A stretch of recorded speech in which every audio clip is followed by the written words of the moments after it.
Welcome back to the Broad Street Sports Podcast featuring Zachary Chavy, and today we got special guest Michael Spinoza discussing the Super Bowl. Yeah, what's up, dude?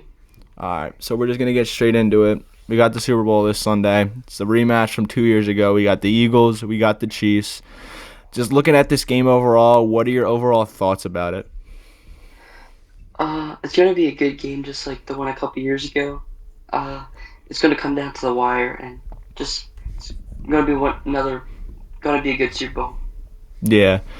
I do have to ask you this question, though. Do you see this being a more defensive Super Bowl with how both these defenses have improved since that point? Or could you see both offenses taking center stage and making this game another instant classic?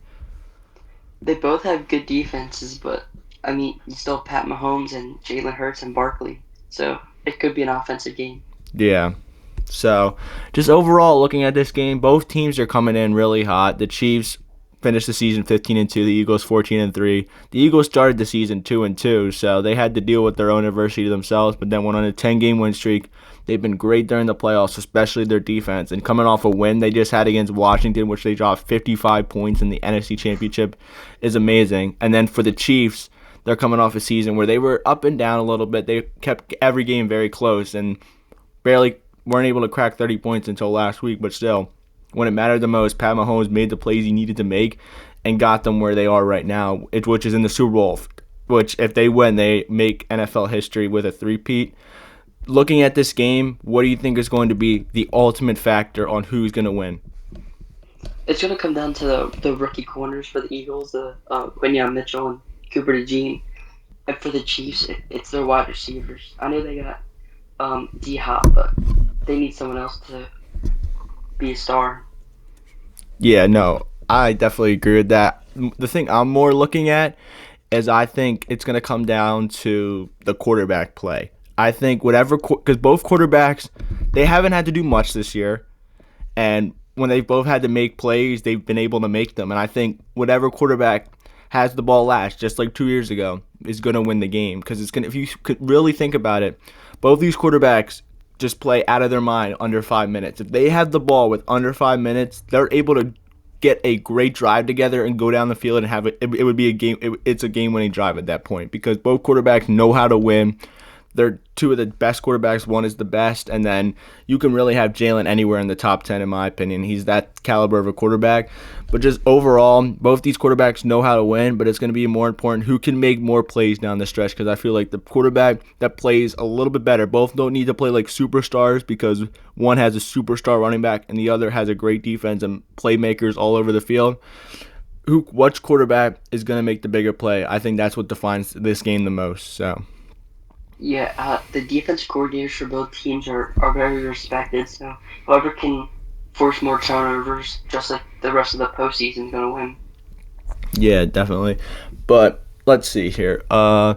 Just as the match, like, overall, what team do you think is, like, better going into this? Like, what team you think has more advantage? That's hard. I feel like the Eagles have a more complete team, but the Chiefs, you still have Pat Mahomes, Andy Reid, and Kelsey. Yeah. So it's hard to tell. Yeah, it's very tough. I think overall the Eagles have more advantage when it comes to better overall roster, but the experience for the Chiefs is second to none. I know Jalen's going back to his second Super Bowl. He's been in the playoffs every year he started. I exclude the first year because he only played 4 games. There was no way he was doing anything with that season. But I know Jalen's had his experience. But Mahomes has been in the AFC Championship game every year of his career. Even though he hasn't won every single one of them, he's at least been there. So he knows what the moment feels. He knows what the moment is, and he knows how to win. He knows how to win because he's already going for his 5th Super Bowl. So I mean, he obviously knows what he's doing. So, but just overall, man, it's tough because I think both teams have their weaknesses, and I think it's going to be interesting to see because I feel like both offenses can be up and down. I know we rely heavy on our run game, and the Chiefs' offense has been kind of shaky all year. But I think ultimately what this game is going to show us the most is what team just is the more physical team. I feel like you're going to see a lot of physicality, especially out of us. We've been physical the entire year. That's what it's gotten us to this point. We're just physical. We out hustle. We out we just are on the ball. When you like, I was looking at the film for the Commanders game. Every time they got a fumble, there was at least two or three Eagles around the ball. They know what they're doing. And then for the Chiefs, their defense almost does the exact same thing. They just play really good coverage. Trent McDuffie has been great. It just shows that you could put any. It's like the Patriots. The Patriots would get rid of a corner, like they got rid of J.C. Jackson, and they were fine without him, and J.C. like kind of sucked. And then you see L'Jarius Sneed. I know he was hurt, but he was really playing up and down before he got hurt. And now Trent McDuffie stepped in his role and is maybe playing even better than him and is already younger than him. So, but I find it definitely interesting. What are your thoughts about the physicality in this game and how much of an impact it can make? The physicality is going to be a factor. If the Eagles' offensive line can dominate the Chiefs' D line, they'll win the game by running the ball. The Chiefs have good D linemen, Chris Jones and some other guys, but the Eagles have almost all their guys are Pro Bowlers, so it's going to be a good battle. Mm-hmm. And before I get to who you have winning this game, this is the $1,000,000 question. Can the Chiefs stop Saquon Barkley? Because they haven't allowed a 100-yard rusher in a good amount of time. Do you think Saquon, with how special he's been this year, is the guy to break this? I think so because the Eagles have the best offensive line in the league, and it's proven. And no one can stop Barkley in the open field. It's been seen, especially last week. Bobby Wagner missed him a couple times. Mm-hmm. Yeah, definitely. And I just think, like you said, back when he was with New York, I'm just going to bring this back real quick, he was never able to get to the first level without seeing tacklers. He's able to get to the second level now because that first level, there's no one there. Because once he finds a lane, if he can beat the defenders in the second level, he's gone. Like, his speed compared with his strength is from a running back like I've never seen before. Like he was already a special running back before he got here, but now I don't even know if he's human at this point. The way he's been playing, like he's turned not only himself but the entire Eagles offensive line into one of the greatest things we might ever see in football. Because our offensive line was already great, but getting a superstar rusher behind it makes it even better. And it's just so fun to see because people were saying the running game was dead, that you can't run to get to the Super Bowl, and the Eagles keep proving week after week that you can definitely do it. So I think this year really valued running backs with Joe Mixon, Saquon Barkley, and Aaron Jones had a good year. Mm-hmm. It proves you need a good running back. Yeah, and I definitely feel like that's going to be the case for other teams that need a running back, because there's some decent free agent running backs, not as good as last all season, like you said, with guys like Josh Jacobs, Aaron Jones, Saquon, Joe Mixon. But there's still going to be teams that they see how these running backs play, and they're going to try to value them a little bit more, because the running game, it's still a very good part of it. Because what I've learned is when you have a good running game, your play action game is even better, and it's translating for the Eagles. Because last week, I feel like, was their best game played they've had the entire season. It was up there with the Steelers game. I know the Steelers game, but the Steelers, they needed that. Doing this in the playoffs, the way they were able to use the play action game, Jalen had close to 260 passing yards, and Saquon, he only had 15 carries, which I find is insane. Like, he did most of his work on that touchdown and then other plays, but he had 15 carries for 118 yards and 3 touchdowns, while Jalen was efficient. I think he only had 5 or 6 incompletions, had close to 260 yards, and I think he had 1 passing touchdown and 3 rushing touchdowns. It reminds me a lot of the Super Bowl performance he had 2 years ago. But it shows that when you have a superstar running back, you have a dual threat quarterback, and you have a great play action game, it is very hard to stop that type of offense. So, and you can't forget about the wide receivers and tight end. A.J. Brown's probably top 5 wide receiver, and Devontae Smith's up there, and Goddard's good. So it's hard to play them one-on-one. Mm-hmm. No, I definitely agree. And there's one more question I want to ask you. Devontae Smith, he's had great games against the Chiefs. Do you think he repeats that with another 100-yard game? Because he's had a couple games that he was, like, I think he had 6 for 96 in the championship or something like that, and then he had a good game last year, and then I think he had a good game in 21. Do you think he repeats that with another great game in the Super Bowl? Yeah, I think so. I think he puts up 100 and a touchdown. Maybe a little more than 100. Yeah, I agree with you on that part because if you think about it, I think McDuffie will most likely shadow AJ Brown most of the night because they know he's going to be their biggest threat when it comes to any type of passing, and I feel like Smith is going to be able to take advantage of that because I know the Chiefs have solid corners behind McDuffie, but it's no match I think for Smith. Smith's a special kind of receiver. He's a great route runner. He can catch 50-50 balls, which is insane for his height and weight. I think, in my opinion. So, but just overall the question everyone wants to know: who do you have winning the Super Bowl? I have the Eagles winning, not just because I'm a fan, but I mean it's gonna be hard to stop Barkley and this Jalen Carter. He's been a beast, and the edge rushers should be able to beat the guards for the Chiefs because they haven't been good this year. Yeah, definitely. I have to agree with you on that. I'm not gonna like be overconfident this week. I'm just gonna believe in the confidence I have in this team. I do think we're gonna win, and I think it's gonna be because of the run game. Because if you think about this, I brought this up last week. The running game was a non-factor except for Jalen Hurts in the Super Bowl 2 years ago because Miles Sanders couldn't get anything done. We know that's not going to be the case this year with Saquon. We know that the running game will work, and I feel like the way that will work with the play action game and how our defense has been, I feel like that's going to be a huge, huge advantage over the Chiefs, and I feel like the game will be close, but then I feel like we can have a touchdown that can just put it away a little bit, but I still think we win maybe by like 10, 11 points. I just hope the Kellen Moore doesn't be like Jonathan Gannon, where they want to go to their head coaching job too soon and they forget about the Super Bowl. Yeah, definitely.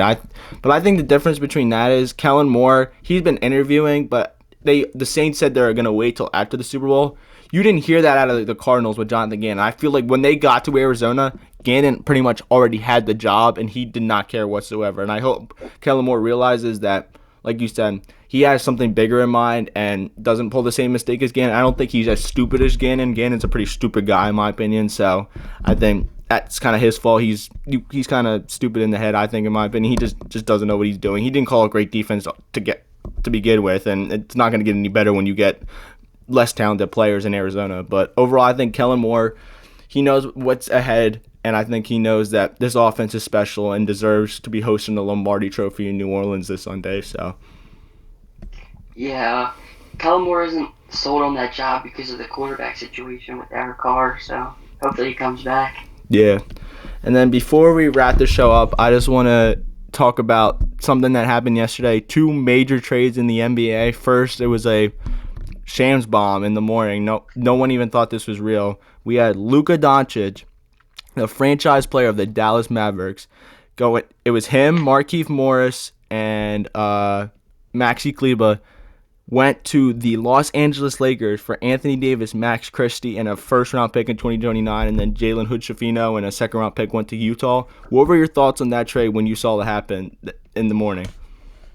I think I'm just like everyone. Everyone thought Sham's Twitter got hacked, and I didn't think anyone thought it was real. So the ESPN put it out, and it was just weird because the Mavericks had Porzingis, Brunson, and they had Luca. So I mean, and they got rid of them all. In my honest opinion, I think it's a terrible move by Dallas because you just mortgaged your entire future. You had a guy who was only freaking 25 years old, already brought you to a championship, is an MVP candidate usually every year, and the reason you trade him is because you're concerned of his weight. What do you expect? I mean, it happens to players, but if he's dropping you 30 points, 40 points a night, it doesn't matter. As long as he's giving you consistency, I think that's all that matters. And I feel like they look at Zion Williamson. Zion Williamson's a complete different player. He's a power forward, and he just really doesn't have much else to his game. Luka, he's a point guard for a reason. He can play make, he can shoot, he can really do anything except for play defense, obviously. But still, I feel like all the attributes he has on the offense and a passing game makes up for the defense. And then for the Mavericks, I know it's not going to happen, but you got to win the championship in these next 2 years if you want to feel like this trade meant anything. Because, I mean, you still have a solid team, don't get me wrong, but in the long run, this team, they're going to be very bad for years to come once AD retires, who's already injury prone, but has been playing well. Kyrie, you have a young guy like Derek Lively, but still, you just mortgaged your entire future in a player you could build around to try to win now with an loaded West, so. Yeah, I don't know if that was the right move for the Mavericks. all those guys are old. Irving, he's older. Clay Thompson's older, and Mm-hmm. 80, he's getting up there. So Mm-hmm. Yeah. And then the second trade that happened later that night, we had De'Aaron Fox teaming up with Victor Wembanyama in San Antonio. Him and Jordan McLaughlin went there. Then you had Zach LaVine, 3 first-round picks and 3 second-round picks go to Sacramento. And then you had Chicago get Zach Collins, Kevin Herter, and I can't remember the last player off the top of my head, but still, that was a massive 3-team trade. What were your thoughts on that when you saw that? I think the Spurs are gonna have a nice chance for the playoffs with that. That's especially for Victor Wembanyama. He already has CP3 as a mentor, so now getting Fox is gonna be huge. Yeah, and I think this trade also builds up a whole lot more past this year because now you have a future point guard. Fox isn't even 30 yet. I believe he's only like 26, 27, but still he can grow with Wemby. He can help Wemby develop. And then you have an outstanding rookie in Stephon Castle that now will slot down to the 2. So you have a foundation in San Antonio, and if they get in the playoffs, they're a team I do not want to face. The way Wemby plays, and now that pick and roll game with him and De'Aaron Fox, it's gonna be pretty hard to stop. So I think of that trade, it's the trade Sacramento needed to make at this point. They just don't know how to win. I mean, they got to the playoffs with Fox. Fox brought them back up to being relevant again, and they weren't able to put the right pieces around them, and it was appropriate time to make the trade. You got great assets back. You got a player that you can keep for a couple of years. I know he's on a big contract, but still he's been playing really well. So the Kings can still make the playoffs, but I mean, for this trade, I mean, at least they got a decent haul back. And then for Chicago, they can officially go into tank mode now that they traded Levine. So, but overall, just 2 trades, I think Lakers won the first one, and then I think obviously San Antonio won the second one. Do you have any other things to say about that, or is that it? No, you said earlier that LA is going to do this just so they have a superstar for the future, which I agree with because LeBron don't have much longer in the NBA. Yeah, like he likes to say he can play forever, but I maybe give it 2, 3 years tops. So yeah, but anything else you got to say, or? No, All right, this is gonna wrap up today's episode. Thank you so much for coming on today, Spino. thank you. Other than that, like I said, that's gonna wrap up today's show. Expect one more episode probably the end of the week, but really other than that, like I said, I'm just gonna wrap up today's show. Enjoy media day the next couple days. It should be interesting to see what these players and coaches have to say. But like I said, see you guys later. Have a good day.